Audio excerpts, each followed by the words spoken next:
রাতের বাজে 11:41। এখন আমি মাছ রান্না করব, তরকারি রান্না করব। এক চুলা যেহেতু সময় তো লাগারই কথা, তাছাড়া দিনের বেলা একটু সেলাই কাজ করেছি, ইফতারি বুটুক আজকে কিছুই বানানো হয়নি। তো এই কড়াইতেই কিন্তু আমি মাছটা ভেজে নিয়েছি।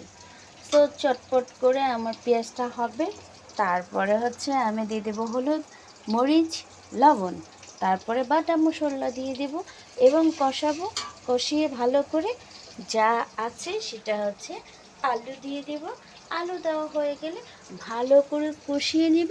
কষিয়ে নেওয়া হয়ে গেলে তারপরে একটু পানি দেব।